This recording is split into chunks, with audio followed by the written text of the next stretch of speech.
मन मंदिरा गजर भक्तीचा.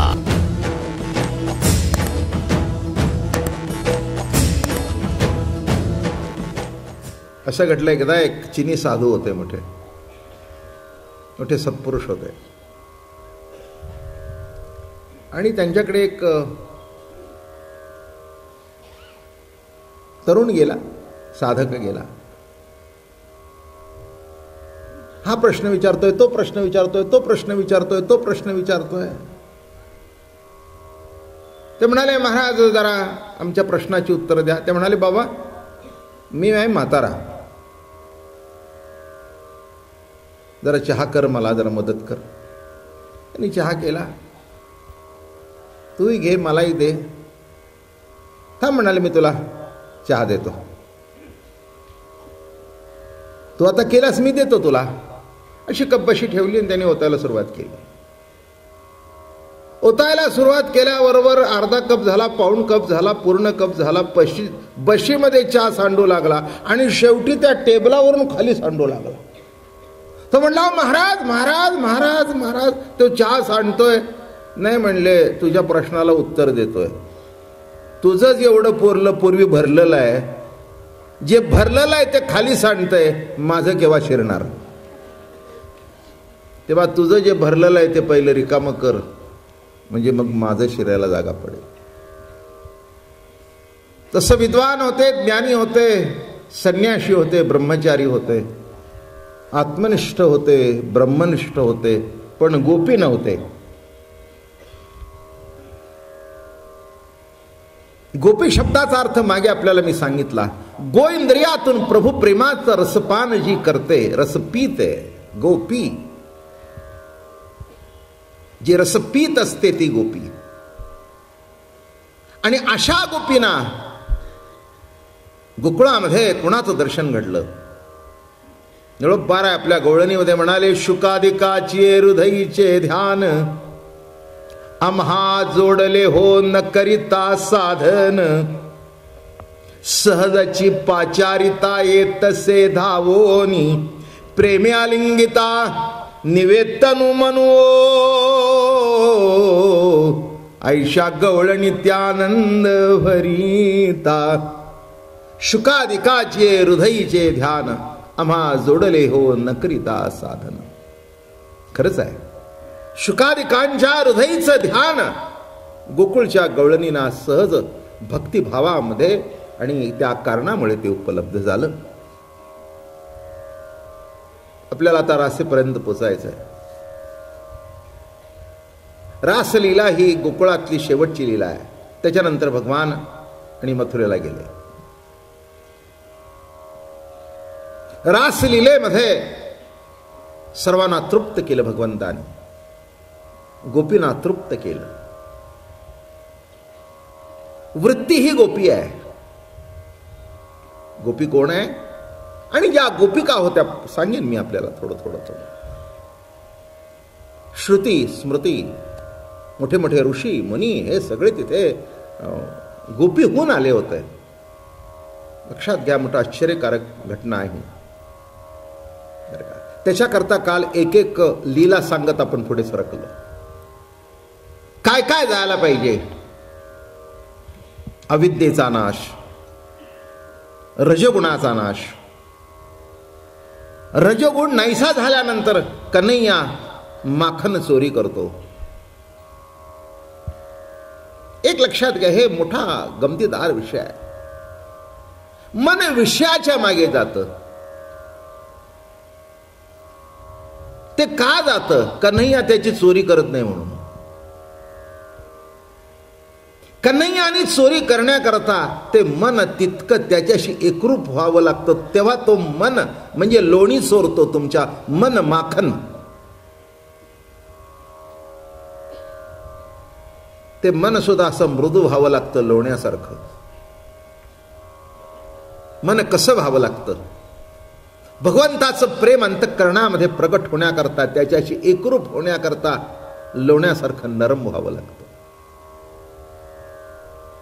माखन चोरी केली. चित्त चोर म्हटलं त्याला. बरं का. तू आमचं मन चोरलंस म्हणजेच माखन चोरलं. म्हणून लक्षात घ्या. काही काही माणसं म्हणतात कृष्णाने लोणी चोरलं. अरे त्याच्या घरामध्ये काही खायला मिळत नव्हतं का तो चोरत होता?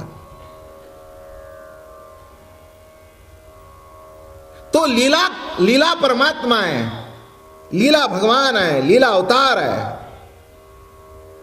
जन्म जन्मांतरापासून ज्यांनी तपश्चर्या केली, याचे भेटी लागे वृत्ती उपवास, सेविली गंगेची तटाके उदास, त्याची सुकृतासी आजी आली नेणो घोष हो. याची भेटी लागी वृत्ती उपवास, सेविली गंगेची तटाके उदास. जन्म जन्मांतरापासून कृष्ण परमात्म्याचं दर्शन घडावं म्हणून त्याची उपासना करत होते. आणि त्या उपासनेची फलश्रुती म्हणजे कृष्ण भगवंताचा अवतार. आणि म्हणून असं सांगतात माखन चोरलं, नाही का. तुमचं हृदय सुद्धा मृदू मधुर व्हावं लागतं. देवाची पावलं उठण्याकरता हे बघा, मार्बल जरी असला तरी पावलं उमटत नाहीत. जिथे मृदू मधुर हृदय असतं तिथे पावलं उमटतात. तुम्ही म्हणाल हा मार्बल आम्ही 200 रुपये स्क्वेअर फूटचा आहे. नाही नाही नाही उमटत, नाही उमटत, नाही उमटत. काय तसं तुम्ही म्हणाल मी इतका शिकलेलो आहे, तुम्ही म्हणाल 4 वेद शास्त्र मार्बल आहे, 18 पुराण ग्रनाईट आहे उत्तम, नाही पावलं उमटत.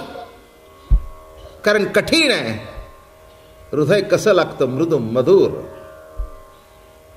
काय अंतःकरण कसं लागतं? मुलायम लागतं, मृदू मधुर लागतं. तसं कृष्ण भक्ती करून उपासना करून गोपिकांचं अंतःकरण असं मृदू मधुर झालं होतं. आणि म्हणून त्याची चोरी केली. काय असतं हे मृदू मवाळ हे जे मन आहे की नाही, त्याची चोरी करण्याकरता ते मडक्यात अडकलेलं आहे. पण एक गंमत अशी आहे, हे मन कशात अडकलेलं आहे माहितीये का तुम्हाला? आसक्तीच्या मडक्यात अडकलेलं आहे. कशाचं मडकं सांगतोय नीट लक्षात घ्या. आसक्तीचं मडकं.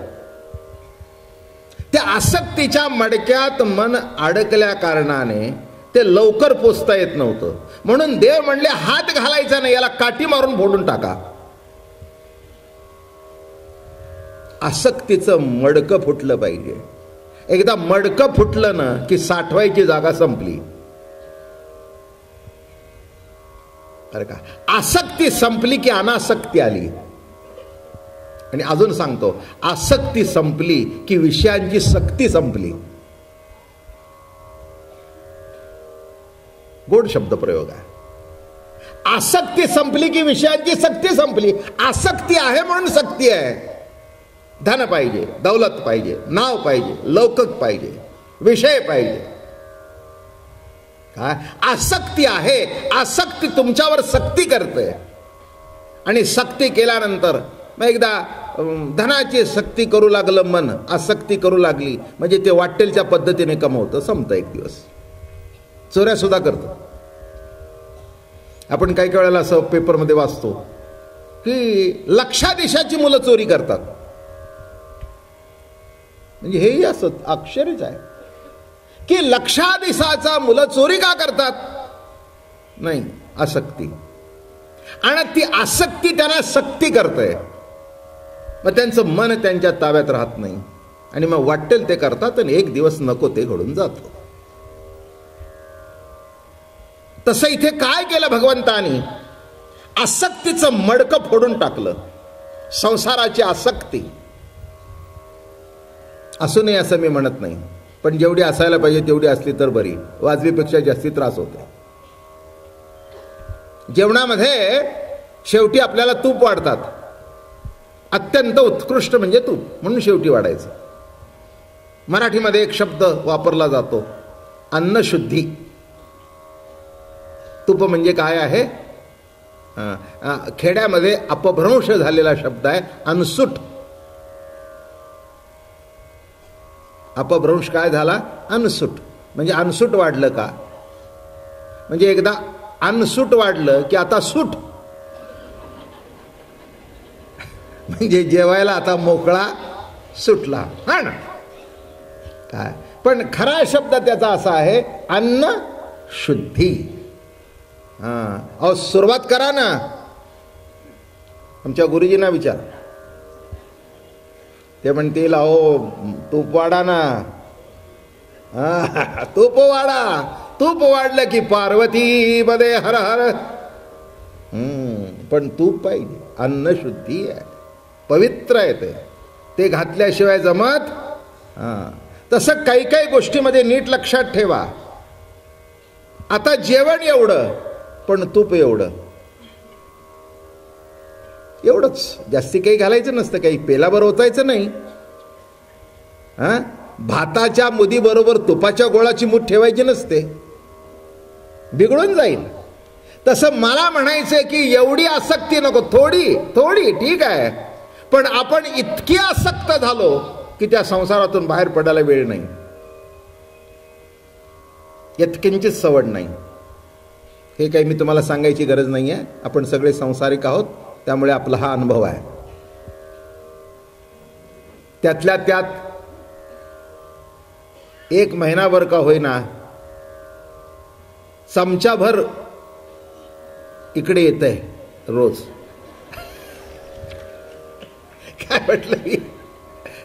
एक महिनाभर एक चमचाभर का होईना संसारातला बाजूला वेळ काढून, बायका स्वयंपाक वगैरे करून, पुरुष अगदी वेळ काढून बरोबर संध्याकाळी 5 मिनिटं अगोदर का होईना, 10 मिनिटं का हजर.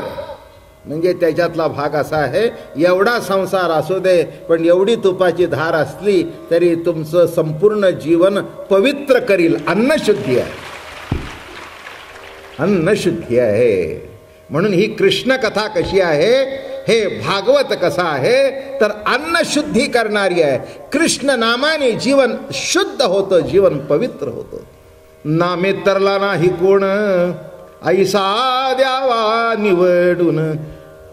जगद्गुरु तुकाराम महाराजांनी प्रश्न विचारला, अरे या जगामध्ये असा एक तरी काढा की ज्यांनी नाम घेतलं आणि तो तरला नाही. म्हणून या ठिकाणी कृष्ण चिंतन, कृष्ण स्मरण करण्याकरता आपण येतो. आणि म्हणून म्हटलं मी की आसक्तीचं मडकं फुटल्यानंतर काय झालं असं आहे, संसाराची आसक्ती नष्ट झाल्याशिवाय प्रभू जीवाच्या हातात सापडत नाही. आपण एक एक पायरी पुढे चाललोय. जास्ती काय अगदी प्रत्येक डिटेलमध्ये सांगत नाही, पण पुढे पुढे सरकत जाऊ. म्हणजे 2 वर्ष जे ऐकलं, कारण आता शेवटी रासलेला आहे. काय काय सुटत गेलं म्हणजे काय काय भेटतं आणि काय काय सोडावं लागतं. अजून एक शब्द नीट वापरतो, सोडावं लागू नाही तर सुटावं. ज्याने सोडलंय तो केव्हा धरेल सांगता येत नाही, आणि ज्याचं सुटलंय त्याला धरण्याचा प्रश्न येत नाही. बरं का? ज्याची दारू सुटली ना तो पुन्हा पित नाही, पण बळजबरीने जर सोडली असेल ना तर हळूच. माझं बोलणं कळलं का? तसं आपोआप सुटावं लागतं. काही काही माणसं वैतागातून संसारातून बाहेर पडतात. एक सांगू का, बळजबरीने घडतो तो वैताग. काही काही माणसं बायकोचं जमत नाही, मग म्हणून तुम्ही बायको सोडली. जमतच नाही, सोडली का? मन मंदिरा गजर भक्तीचा.